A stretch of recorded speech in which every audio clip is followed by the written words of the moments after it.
지난주 말씀 기억나십니까? 아히도벨은 가나안 성도였습니다. 상처받아서 공동체를 떠난 사람, 아니 아예 무신론자가 되었습니다. 그 똑똑한 머리를 가지고 다윗과 하나님을 대적하여 탁월한 계략을 세웠지요. 그런데 하나님의 그 주권 앞에 그의 계략은 좌절되고 맙니다. 후세가 찾아와서 다윗이 피난할 수 있도록 시간을 벌어주었습니다. 바르실레와 소비가 찾아와서, 마길이 찾아와서 먹을 것을 주면서 그의 백성들이 잘 건너가서 편안하게 잘 준비할 수 있도록 그 도움의 손길들을 하나님이 보내주셨지요. 그리하여 아버지와 아들의 전쟁, 이 다윗과 압살롬이 피할 수 없는 이 Civil War, 내전이 이제 벌어지게 된 거예요. 자, 그런데 오늘 본문에 보게 되면 성경은 압살롬의 기념비를 언급을 합니다. 난데없이. 왜 이것을 얘기할까요? 이것을 이해해야만 압살롬의 비극이 무엇인지를 볼 수 있기 때문에 그렇습니다. 오늘 본문에 보니까 이 상처받은 다음 세대를 상징하는 압살롬이 어떻게, 왜 이런 파멸의 길로 가게 되었는지를 보여주고 있습니다. 18절에 평소에 압살롬은 자기의 이름을 후대에 남길 아들이 없다고 생각해서 살아있을 때에 이미 자신을 위한 비석을 준비하여 세웠는데 그것이 지금 왕의 골짜기에 있다. 압살롬이 그 돌기둥을 자기의 이름을 따서 불렀기 때문에 사람들은 그것을 오늘날까지도 압살롬의 비석이라고 한다. 여러분, 비석 세울 수 있습니다. 언제요? 그 사람이 죽고 정말 그 사람이 나라를 위해 중요한 일을 했다면 후대 사람들이 그 이름을 기념하여 세울 수 있죠. 근데 압살롬은 뭘 했습니까? 한 게 없어요. 그런데 자신의 이름을 위하여 자기의 기념비를 세우는 것입니다. 누구와 닮아 있습니까? 사울의 모습을 닮아 있죠. 자기 왕국의 선포입니다. 자기를 위하여, 자기 이름을 위하여, 자기 영광을 위하여. 하나님은 온데간데 없고 그 하나님은 자리에 자신이 차지하여 그 영광을 차지하는 정확하게 교만한 왕의 전형의 모습을 보여주고 있어요. 이것이 죄의 본질 아닙니까? 근데 여러분, 압살롬이 누굽니까? 하나님 마음에 합한 사람, 다윗의 아들이에요. 소위 믿는 자의 자녀 아닙니까? 모태신앙 아니겠습니까? 그런데 어떻게 이 압살롬이 이렇게까지 삐뚤어져 나가게 된 것이죠? 그의 마음에, 교만한 마음이 본질적인 문제였지만 두 번째로는 그의 아버지 다윗이 그의 말과 행동에서 위선적인 모습, 범죄하는 모습을 보여줬기 때문에 그래서 이 아들이 삐뚤어져 나간 것임을 우리는 이미 살펴봤습니다. 한번 복습해 볼까요? 암논이 이 압살롬의 누이 다말을 정말 끔찍하게 유린했습니다. 그때 다윗의 반응이 뭐였습니까? 분노했어요. 아니 어떻게 이런 일이 있을 수 있냐? 그게 끝이야. 아무런 조치를 행하지 않습니다. 율법에 따라서 암논을 징계하지 않았어요. 훈육하지 않았어요. 벌을 주지 않았습니다. 공의가 상실된 것입니다. 상처받은 자녀들에게 사랑으로 품어줘야 될 그 책임도, 사랑의 책임도 외면하는 것입니다. 그러니까 공의가 사라지고 사랑도 없고 이런 것을 본 압살롬이 이 정의의 공백 속에서 그의 심령이 상하고 영혼이 상처를 받고 그의 영혼이 병들기, 썩어 들어가기 시작했던 것입니다. 여러분, 오늘날 다음 세대 중에 신앙을 버리고 공동체를 떠나는 여러 가지 이유가 있어요. 그 중에 하나가 바로 이것입니다. 부모님의 위선적인 모습을 보거나 그리스도인들의 위선적인 모습을 보고 상처를 받고 환멸감을 가지고 신앙을 떠나게 되는 일들이 있다는 거예요. 오늘 본문에 다윗이 나중에 애통하거든요. 눈물을 흘리거든요. 그 아버지의 모습, 그런 압살롬을 둔 다윗의 모습과 오늘날 많은 부모님들의 모습이 여러분 전혀 다르지 않습니다. 여러분 부모 신앙을 가진 분들 중에 정말 자녀까지 신앙을 가진 경우가 있죠. 너무나 귀합니다. 그런데 상당수의 많은 가정이 부모님을 믿는데 자녀는 믿지 않는 가정이 굉장히 많이 있습니다. 그러니까 이런 압살롬을 볼 때에 꼭 자신의 자녀의 이야기 같은 거예요. 이 압살롬은 아버지의 실패 속에서 하나님의 공의를 보지 못했고 아버지의 불완전함 속에서 하나님의 사랑을 전혀 느끼지 못했습니다. 그래서 정의를 행하지 않은 아빠 대신에 자신이 정의를 행하여 그 사촌형이죠. 암논을 자기가 죽여버립니다. 그리고 망명을 가서 도망갔다가 다시 돌아옵니다. 근데 아버지가 잘 받아주질 않았어요. 그래서 그 마음에 아버지에 대한 분노와 복수심이 차오릅니다. 정의롭지 못한 아버지를 대신하여 내가 정의로운 나라를 세워보겠다. 자기 의를 거쳐서 아버지를 몰아내고 심지어는 율법을 다 무시하여 하나님까지 몰아낸 그런 스스로 왕이 된 자가 바로 압살롬입니다. 자, 한 영혼이 어떻게 기능적인 무신론자, 이게 무슨 뜻이냐면 머리로는 하나님을 알지만 삶에서는 하나님이 전혀 없는 삶으로 그렇게 빠져드는 비극적인 과정을 잘 보여주는 인물이 여러분 압살롬입니다. 혹시 여러분들의 주위에 이런 압살롬과 같은 상처 입은 영혼이 있지는 않습니까? 혹시 오늘 예배를 드리는 분들 중에 그와 같은 분들이 혹시 있을지도 모르겠습니다. 이 압살롬이 받은 상처를 그가 치유받는 대신에 하나님께 나아가서 치유받는 대신에 그 상처를 자기 반역을 정당화하는 깃발로 삼습니다. 아버지의 실패를 보면서 하나님이 실패한 거야, 하나님의 나라가 실패한 거야, 그렇게 확대 해석을 합니다. 모든 것을 파괴하면서 그 폐허 위에 자신의 나라, 자, 이번에 타이틀이 뭡니까? 하나님의 나라를 세우는 사람인데 자기의 나라를 세우는 사람도 있어요. 그것이 압살롬입니다. 그것이 옳다라고 주장을 하는 거예요. 결국에는 그런 과정 속에 여러분 10계명의 5번째 계명이 뭡니까? 너의 부모를 공경하라. 거기에 어떤 조건이 있습니까? 너의 부모가 선하면, 너의 부모가 좋으면 공경하라? 아닙니다. 어떤 부모이든지 너의 생명의 근원되는 부모를 respect, honor 하는 것이 하나님이 우리에게 원하신 뜻입니다. 그런데 그거 다 필요 없다 이거예요. 하나님이 다 필요 없고 아버지도 틀렸고 하나님도 틀렸고 그렇게 해야 하나님께도 거역하여 대항하는 자가 이 압살롬이었다는 것이죠. 여러분, 지금 이 압살롬의 이야기가 고대한 왕자의 이야기처럼 보입니까? 아니에요. 말씀드린 것처럼 이것이 실제로 오늘날 많은 크리스찬 가정에서 벌어지고 있는 이야기이고, 현대 역사를 돌아다 보면 쉽게 어렵지 않게 그 압살롬과 비슷한 사례를 찾아보게 돼요. 스탈린도 그랬고요, 히틀러도 그러했습니다. 특별히 히틀러가 굉장히 압살롬과 닮아 있는 모습을 발견하게 돼요. 몇 가지 이유가 있는데 첫 번째는 신앙적 배경입니다. 압살롬이 결국 믿는 가정에서 태어났잖아요. 마찬가지로 히틀러도요, 카톨릭 가정에서 태어났습니다. 거기에서 유아 세례를 받았어요. 어린 시절에는요, 성가대원도 있습니다. 어린 시절에는요, 내가 프리스트, 사제가 될까, 그런 생각을 가졌던 사람이 히틀러입니다.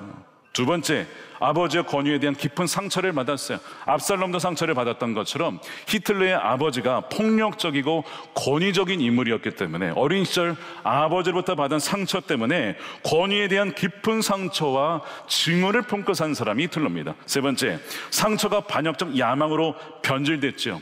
이 압살롬이 그 분노가 아버지의 왕자를, 또 하나님의 왕좌를 찬탈하는 야망으로 변질된 것처럼 히틀러도 1차 세계대전 이후에 독일이 참 굴욕을 겪습니다. 그 전쟁 배상금을 갚으라 어마어마하게 고생을 했죠. 기존 질서를 내가 파괴해야겠다, 자신이 구원자가 되겠다는 그런 야망을 품게 됩니다. 네 번째, 카리스마와 대중선동입니다. 압살롬이 뭐 했습니까? 성문에 나아가서 내가 왕이 되면 당신들의 문제 해결할 수 있다고 사람들의 마음을 훔쳐서 이렇게 반역하지 않았습니까? 히틀러는 어떻게 했죠? 독일 경제가 무너졌을 때에 자신이 그 문제를 해결할 수 있다, 그래가지고 상처받은 국민들의 마음을 사로잡습니다. 그 연설로 그들을 열광시킵니다. 자신의 추종자로 만들어요. 다섯 번째, 마지막으로 하나님의 자리를 찬탄합니다. 자, 압살롬이 자기 이름으로 기념비를 세워서 사실상 스스로를 하나님 자리에 둔 것처럼 히틀러도요, 나치즘을 만들었습니다. 사이비 종교입니다. 사실 기독교가 나약하다라고 배격하면서 나치즘을 통해서 사실상 내가 독일의 뭐예요? 그리스도, 메시아라고 스스로를 높여고 사람들로 하여금 칭송하게 만들었던 사람이 바로 이 히틀러입니다. 굉장히 둘이 닮아 있어요. 여러분, 압살롬은 옛날 사람이 아니라 지금도 현대사회 역사 속에, 그리고 지금 우리의 주변에서 얼마든지 나타날 수 있는 인물이 바로 이 압살롬이라고 하는 겁니다. 그래서 그 압살롬의 모습이 결국에는 히틀러처럼 한 가정을 넘어서 한 나라를, 아니 인류를 파멸로 이끄는 지옥의 문을 활짝 여는 그런 자가 될 수도 있었다는 거예요. 그래서 주님이 뭐라고 하셨다고요? 너희의 자녀를 위해서 울어야 된다. 너희 자녀를 정말 잘 알고 있느냐라고 물으시는 거예요. 여러분들은 정말 여러분들의 자녀를 잘 알고 계십니까? 자, 그러면 자기 기념비를 세우는 그 인생의 마지막은 정말 영광스러울까? 성경은 그 마지막이 자기의 돌무덤이라고 정말 끔찍한 결말을 보여주고 있습니다. 오늘 9절에 보니까 압살롬이 어쩌다가 다윗의 부하들과 마주쳤어요. 어쩌다가 만난 게 아닙니다. 하나님이 만나게 하신 거예요. 왜요? 압살롬을 심판하게 하시려고. 압살롬이 노새를 타고 있었는데 그 노새가 하필 큰 상수리 나무 쪽으로 지나갑니다. 그러면서 자신의 그 머리가 거기에 가지에 걸리게 되는 거예요.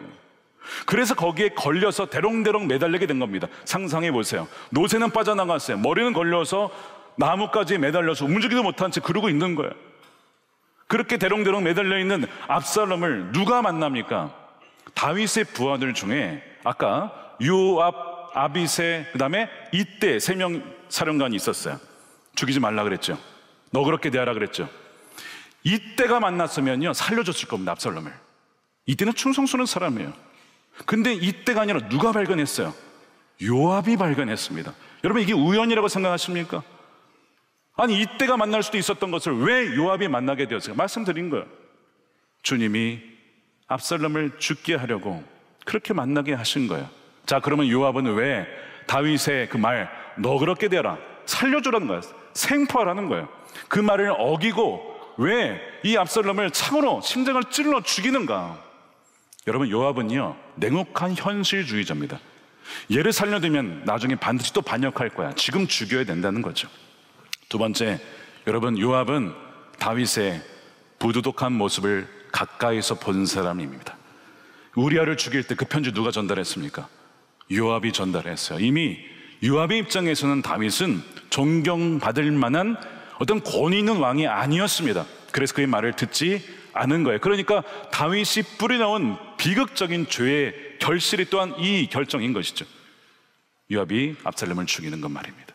세 번째로는 요압은 자신도 모르게 하나님의 주권적인 심판의 도구로, 즉 압살롬을 죽이는 도구로 쓰임받게 된 것입니다. 그렇게 해서 그 압살롬은 그렇게 대롱대롱 매달려 있다가 심장에 창을 찔려서 칼을 맞고 그 자리에서 즉사하게 됩니다. 성경에 보니까 그의 시신이 그가 꿈꾸던 왕의 골짜기가 아니었어요. 숲속 깊은 구덩이에 던져지고 거대한 돌 무더기가 쌓이게 됩니다. 왜 돌이냐? 성경에 보면 부모에게 반역한 사람은 돌로 쳐 죽여라. 정말 죽이라는 것이 아니라 그만큼 부모에게 반역하는 것이 큰 죄라는 거예요. 하나님께 반역하는 것과 같다는 거예요. 그래서 돌 무더기가 쌓인 것은 우연이 아니라고 하는 거예요. 장사 지낼 필요도 없다는 거예요. 이것이 보여주는 것이죠. 돌 무더기가 그것을 상징합니다. 사무엘하 18장은 참 무겁습니다. 어둡습니다. 그런데 정말 중요한 진리 많은 것을 우리에게 보여주고 있어요. 비록 다윗이 이런 괴물과 같은 압살롬을 만들어냈지만, 빌미를 제공한 것은 다윗이 잘못한 것이긴 하지만, 그렇다 하더라도 압살롬의 죄악된 선택은 결코 정당화될 수 없다라고 하는 것이 오늘 본문의 메시지 중에 하나입니다. 면죄부가 될 수 없어요. 불의한 아버지 대신하여 내가 그를 쳐서 그 자리를 쫓아낸다고 하여 그 사람이 의로운 게 아니라는 것입니다. 그 사람도 그것 때문에 심판을 받게 될 것이라고 오늘 본문은 분명히 말씀하고 있어요. 성경의 역사는 계속 그 얘기를 합니다. 북이스라엘을 침공했던 아수르는 역시 하나님에 의해서 멸망하게 됩니다. 남유다를 침공했던 바벨론 역시 우리가 예레미야서를 말씀 함께로 묵상하고 있죠. 거기에 보면 뭐라고 되어 있습니까? 바벨론을 무너뜨리십니다. 완전히 파괴시키십니다. 폐허를 만드십니다. 그러니까 심판의 도구로 쓰였던 그 막대기도 하나님은 심판을 하신다는 거예요. 여러분, 교회와 크리스천들이 연약하고 부족하고 심지어 세상 사람들과 똑같이 살아갈 때가 있어요. 여러분, 그렇지 않습니까? 우리가 완전한 의인이라서 이렇게 예배 드리는 겁니까? 여러분, 우리가 죄인이기 때문에 하나님, 나의 연약함과 나의 죄를 불쌍히 여겨 주십시오. 돌이켜서 정말 주님의 길로 주의 뜻으로 살아갈 수 있도록 우리 인도해 달라고, 그런 겸손한 마음으로, 낮은 마음으로 우리 예배하는 거 아니겠습니까? 그렇게 오는 것이잖아요. 자, 우리가 그렇게 부족하다고요. 부모도요, 이런 완벽한 부모가 어디 있습니까? 나는 완벽한 부모다. 여러분 손 들어보세요. 내 자녀는 정말 잘 길렀다. 여러분 손 들어보세요. 누가 자녀 양육에 대해서 장담할 수가 있냐고요. 아무도 장담할 수 없어요. 저도 마찬가지예요. 이 아이가 정말 마지막까지 잘 자랄지 안 할지는 저도 모르는 거예요. 그러니까 늘 겸손히, 주님, 이 아이를 정말 주님 선한 길로 인도해 주십시오. 악의 유혹에서 건져 주십시오. 늘 겸손하게 기도할 수밖에 없는 거예요. 그게 부모의 마음 아닙니까? 그런데 사람이, 그리스도인이, 부모가 다 부족하고 연약하지만 그렇다고 해서 그걸 빌미로 삼아서 하나님을 떠나도 된다는 것은 아니라는 거예요. 그것 때문에 난 신앙을 버렸어. 아, 하나님은 가짜야. 하나님은 안 계셔. 그런다고 해서 그게 정당화되지 않는다는 것이 오늘 말씀의 핵심 진리 중에 하나입니다. 압살롬의 이 길, 반역의 길은요, 결코 정당화될 수 없는 파멸의 길이었다는 것입니다. 그 파멸의 길, 마지막에 심판이 있는 거예요. 우리가 다음 세대를 위해 우려하는 이유, 특별히 상처를 받거나 부모님의 말과 삶이 다른 것으로 인하여서 위선적인 모습을 보면서 아, 나는 가짜인 것 같아, 부모님이. 그래서 상처를 받고 떠나간 이들을 위하여 정말 우리가 울면서 기도할 이유가 바로 여기에 있다는 것입니다. 주님, 저의 연약함 때문에 저희 하나님과 신앙을 잃어버렸습니다. 그런데 저 때문에 신앙을 갖는 것이 아니라 주님 때문에, 주 예수님의 품어주시는 사랑 때문에, 그 십자가의 사랑 때문에 이 아들이, 딸이 주님을 알게 해 주십시오. 눈물로 기도하지 않을 수가 없는 것입니다. 다윗이 전쟁 중에 나가지 못해서 나가려고 그랬는데 나가지 말라 그랬거든, 부하들이. 그 나가지 못하고 소식을 기다리는 거예요. 어떤 소식을 기다렸냐? 승리 소식이 아니라 이 아들이 살아 돌아오기를, 그걸 기다리는 거야. 첫 번째 전령이 왔어요. 승리했습니다. 아들이 어떻게 되었느냐 물어보니까 왕께서 아들을 가장 중요시 여기는구나. 잘 모르겠습니다. 이렇게 얘기했어요. 두 번째 전령이 왔습니다. 에티오피아 전령이에요.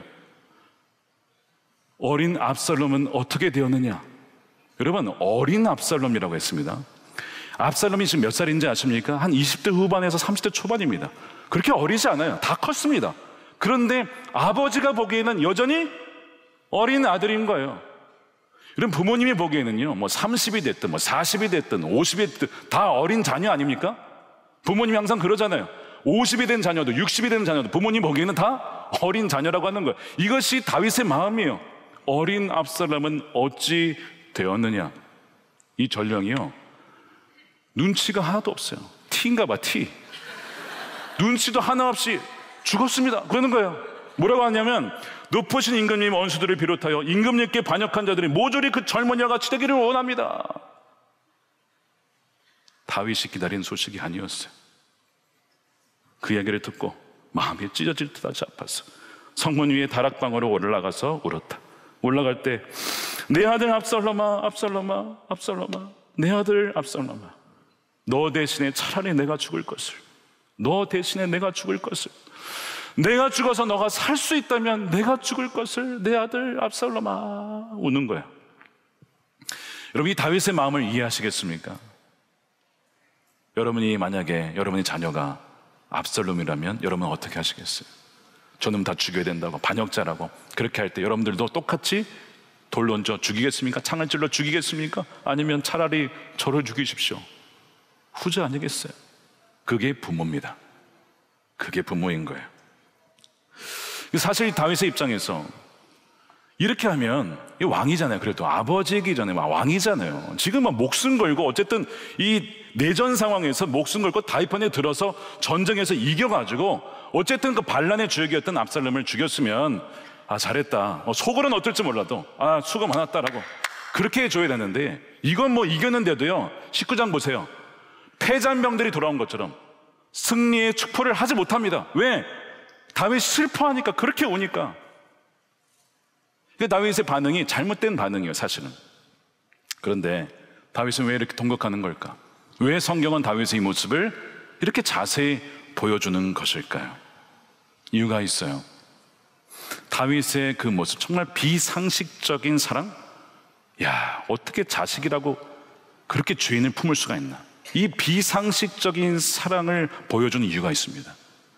다윗의 이 통곡하며 우는 모습이 누구의 모습입니까?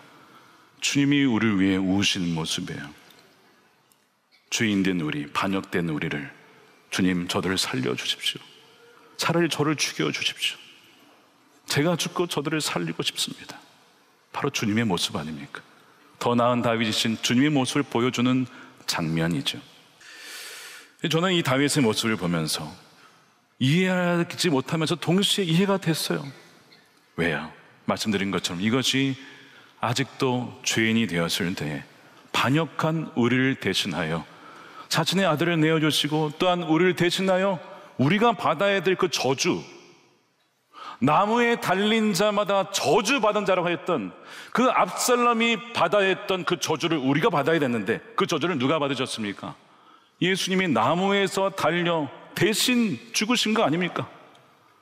그 사랑인 것을 알게 되었어. 이 본문을 읽는데 그렇게 눈물이 났어요. 저희 아들들도 생각이 났고, 혹시 우리 아들이 이런다면, 그럴 리는 없겠지만 혹시 그런다면 나는 어떻게 할 것인가? 그리고 내가 이 압살롬인데, 왜요? 여러분, 우리가 압살롬 아닙니까? 하나님을 반역한 자는 누구예요? 우리예요. 근데 주님이 그런 우리를 지옥에 가도록 버려두지 아니하시고 내가 대신 그를 위해 죽을 거야, 눈물을 흘리며 겟세마네에서 기도하시고 십자가에 달려셔서 우리 자신에서 대신 저주를 다 받으신 거 아닙니까? 여러분, 거기에서 바로 공의가 이루어졌어요. 죄값을 치렀으니까. 동시에 뭐가 이루어졌습니까? 하나님이 우리를 향한 사랑을 확증해 주셨어요. 그럼 다윗은 실패했습니다. 공의도 세우지 못했고 제대로 된 사랑을, 허영주의적인 방임적인 부모였어요. 사랑도 제대로 하지 못했습니다. 다윗은 다 실패했어요. 공의와 사랑, 이 딜레마를 해결하지 못했습니다. 그런데 하나님께서는 이것을 해결하신 거예요. 어디서요? 십자가에서 자신의 아들을 내어 죽게 하심으로, 죄값을 치르게 하심으로 공의를 만족하고 우리를 살리심으로 사랑을 만족시키신 사랑이 바로 이 십자가의 사랑입니다. 이 십자가의 사랑을 기억할 때 우리도 이 장면을 보면서 주님, 제가 이렇게 죽었어야 했는데, 제가 이렇게 죽었어야 되는데 주님이 대신 나 대신 죽으셨군요. 내가 받은 사랑이 이 얼마나 큰지, 평생을 하나님을 찬양하고 내 모든 것을 드려도 다 갚을 수가 없으니 하나님, 이 사랑을 어찌 주님께 드릴 수가 있겠습니까? 우리가 무엇을 받으려고 하나님께 신앙생활 합니까? 무슨 복을 더 받으려고? 이 받은 복이 이미 충분한데 무슨 복이 더 크다고 그 복을 받겠다고 우리가 신앙생활 하는 거 아니잖아. 이미 받은 복이 너무 충분하니까, 평생으로 갚을 수도 없으니까 무엇을 해도 기쁜 거 아닙니까? 이웃을 위해 섬겨도 내가 봉사해 주는 게 아니고 나를 사랑해 주는 사랑이 너무 크니까 그 사랑을 이웃에게 흘려보내는 거 아니겠습니까? 거룩한 재판관이신 하나님께서 공의로 그렇게 죄값을 십자가에서 치르시고, 동시에 하나님은 사랑의 아버지로서 그 사망의 값을 친히 아들에게 담당하심으로 그 눈물은요, 예수님의 눈물은 단지 힘이 없는 아무런 눈물이 아니라 그 눈물 때문에 우리가 살아나게 된 것입니다. 우리가 그냥 울면 그 눈물은 아무 힘이 없어요. 그러나 우리가 이 십자가를 품고 우리 주위의 압살롬을 위하여서 기도하면요, 그 눈물은 결코 사라지지 않습니다. 그 눈물은 결코 그냥 마르는 눈물이 아닌 거예요. 그 눈물은 생명수가 되어서 그 영혼을 살리고 돌아오게 하고, 이렇게 압살롬처럼 죽도록 끝나는 것이 아니라 탕자처럼 회개하여 돌아오게 하는 회복의 눈물이 될 줄로 믿습니다. 사랑하는 여러분, 여러분들에게 압살롬은 누굽니까? 우리 자신일 수도 있고, 여러분의 자녀일 수도 있고, 여러분의 주변에 있는 어떤 누군가일 수도 있습니다. 여러분 기억하십시오. 여러분이 사랑하는 그 영혼들을 위하여 소망의 눈물로 기도하시길 바랍니다.